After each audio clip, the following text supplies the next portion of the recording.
Distanciation sociale. On n'y est pas avec ça. Excusez, c'est moi qui commence. On recommence. Bon, on a vu dans une capsule précédente que la vigueur puis le système MSCR avait été développé au Québec. Donc MSCR, là, je rappelle rapidement, M pour mortalité, les arbres on pense qu'ils vont mourir dans les 15-20 prochaines années. S pour survie, on pense qu'ils sont affectés par des défauts, on pense qu'ils vont survivre quand même pendant les 15-20 prochaines années, mais ça se peut qu'ils soient maganés. C, c'est des arbres à conserver, ils ont des petits défauts, mais ils font partie quand même de notre capital forestier vigoureux. Puis R pour réserve, ce sont des arbres qu'à tout prix on ne veut pas leur toucher parce que ce sont les arbres les plus vigoureux de notre forêt. Puis leur potentiel n'est pas encore accompli, donc on veut les garder, c'est ceux-là qui représentent notre avenir finalement.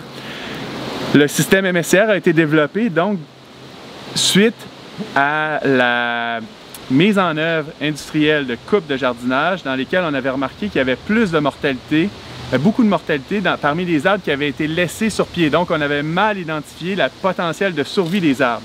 Mais on s'est rendu compte que la survie des arbres, c'était pas la seule façon de définir la vigueur. Il y a d'autres choses à considérer aussi. En fait, dans la littérature scientifique, pour quantifier la vigueur d'un arbre, il y a la probabilité de mortalité, mais c'est quand même assez abstrait. Versus, il y a tout simplement la croissance. Parce que c'est deux concepts qui sont vraiment très liés, hein? On s'entend, un arbre qui est mort, c'est un arbre qui ne pousse pas. Et donc, si on suit cette logique-là, un arbre qui pousse très vite, c'est un arbre dont la probabilité de mortalité, et ça a été démontré, un érable à sucre qui pousse très vite, sa probabilité de mortalité pour les 25 prochaines années sont beaucoup plus faibles qu'un érable à sucre moribond qui pousse pas très vite et qui même a une croissance qui est instable et qui montre là, vraiment là, des chutes de croissance fréquentes. Alors la croissance, c'est vraiment une bonne façon d'évaluer la vigueur et la probabilité de mortalité d'un arbre.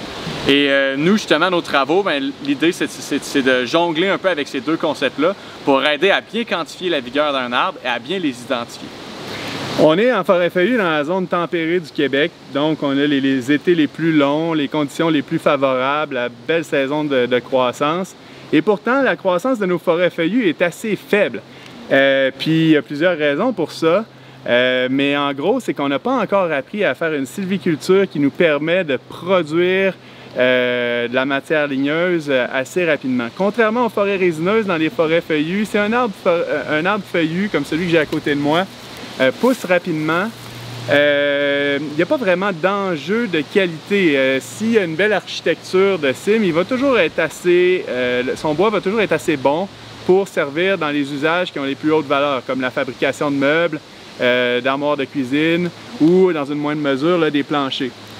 On est capable de favoriser une croissance de nos arbres, une croissance rapide. Si on est capable de le faire, on va avoir une production qui va être intéressante à la fois en quantité mais aussi en qualité. Ce qu'on s'est rendu compte dans nos travaux, c'est qu'il y a des arbres comme celui qui est à côté de moi ici, qui a environ 40 cm de diamètre. L'âge de ces arbres-là peut varier énormément. Ça va là, facilement. Il peut y avoir des arbres de 40 cm qui ont seulement 40 ans, comme il y en a plusieurs qui vont avoir 100, 150, jusqu'à 200 ans pour des érables à sucre. Et en plus, dans nos travaux, on ne voyait même pas une distribution normale. C'était une distribution normale, en fait, mais complètement aplatie, là, dans laquelle chacune de ces possibilités était là. Donc, on voit qu'il y a un potentiel de croissance, mais qu'on maîtrise mal les caractéristiques des arbres qui vont nous permettre de prédire cette croissance-là. Et évidemment, en forêt feuillue, c'est complexifié par le fait qu'on ne connaît pas cet âge-là des arbres, puisque les arbres ont tous des âges différents, ils ont été établis à différents moments dans le temps. Exactement, puis ça c'est un concept qui est vraiment fascinant, à quel point, justement, encore une fois, je prends l'érable à sucre comme référent parce qu'on est dans une érablière, mais c'est ça, l'érable à sucre est un arbre qui est très tolérant à l'ombre, en fait qui est très tolérant à l'ombre, qui est capable de survivre très longtemps sous le couvert forestier et qu'une fois qu'il y a une petite perturbation, qu'il y a un arbre qui meurt, mais là lui est capable de vraiment prendre sa place, d'accéder à la lumière. Mais entre le temps où c'est un petit semis puis qui n'est pas très gros et entre le temps où vraiment là, il est rendu qu'il y a une place dans le couvert forestier, il peut avoir énormément d'années. Et donc justement, un arbre qui n'est pas très gros peut être très âgé. Ce qui est sûr, c'est que justement, un arbre qui est un peu opprimé ou qui n'a pas, une belle place dans le couvert forestier, en général, encore une fois, sa probabilité de mortalité et sa croissance est plus faible.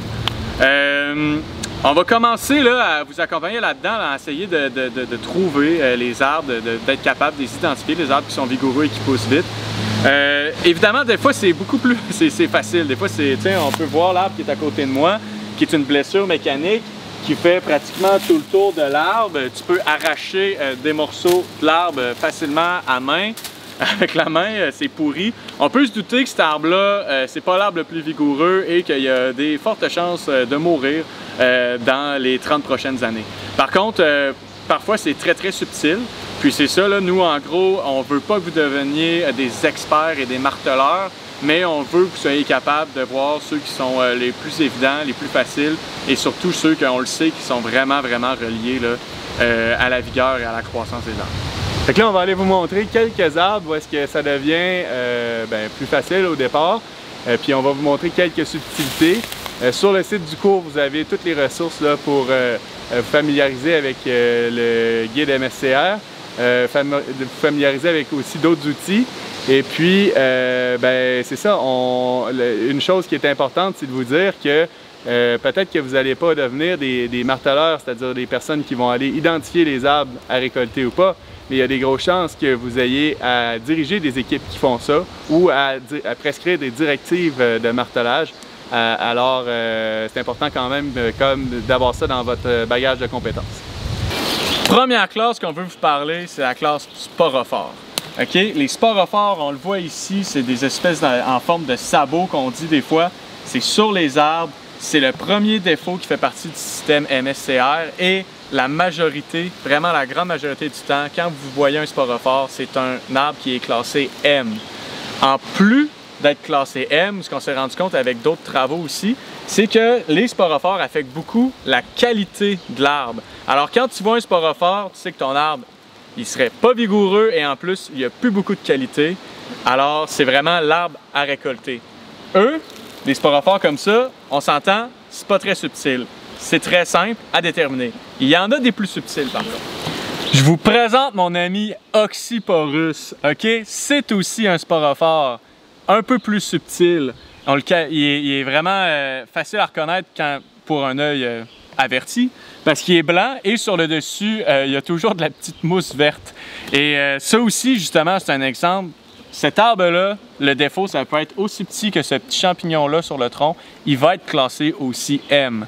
Alors, c'est pas tous les sporophores qui sont aussi évidents, mais encore une fois, je le répète, en général, ça donne des arbres qui sont M. Alors, ce qu'on se rappelle, c'est sporophore, arbre M et en plus des arbres qui affectent la qualité. L'autre exemple de classe de défaut qu'on veut vous montrer, la nécrose du cambium, en fait, ça ici, on a un chancre, OK? On vous le montre parce que justement, c'est très impressionnant. C'est pas nécessairement le défaut qui affecte le plus, par contre, la vigueur de l'arbre, ni sa qualité.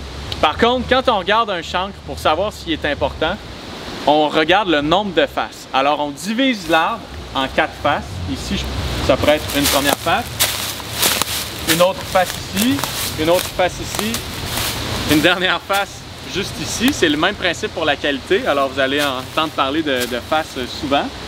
Ce chancre-là, justement, il est sur 2 faces. Pour savoir si vraiment on classe l'arbre M, il faut qu'à l'intérieur de ce chancre-là, il y ait un signe de pourriture profonde ou, encore une fois, nos amis les sporophores. Alors, ce qui est à retenir avec les chancres, c'est est-ce que ça fait presque le tour de mon arbre, donc ça touche au moins 2 faces, et est-ce qu'il y a de la pourriture à l'intérieur? Si ce n'est pas le cas, même si ça peut être impressionnant un chancre, dites-vous que c'est un défaut qui n'affecte pas beaucoup la vigueur et qui n'affecte pas non plus beaucoup la qualité parce que, ou le chancre, évidemment, c'est pas là que tu vas faire du beau plancher de bois franc, mais le tronc en haut du chancre peut rester encore très droit et l'arbre peut avoir encore une très belle cime, là, comme on peut le voir à l'écran. Alors ça, c'est la nécrose du cambium et les chancres. Alors, une autre classe de défaut MSCR qu'on veut vous montrer, c'est le défaut d'embranchement. Ici, on voit, il y avait une branche, elle a été cassée, on voit qu'il y a de la pourriture, il y a un trou de pic.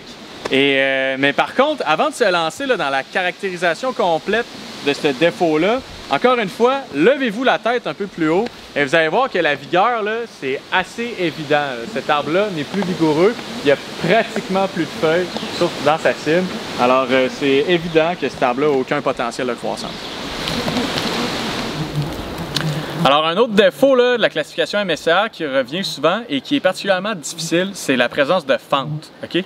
C'est assez difficile quand même quand tu suis la clé d'identification de se retrouver. Nous, un truc qu'on voudrait vous donner qui est très simple, ici il y a une fente qui est à côté de moi.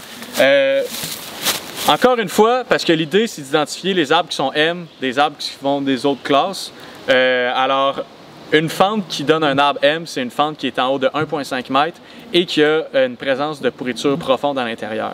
Alors, première chose qu'on se demande quand on voit une fente, est-ce qu'elle fait plus de 1,5 m? Si la réponse c'est oui. Est-ce qu'elle a la présence d'une pourriture profonde? Ici, la réponse c'est non.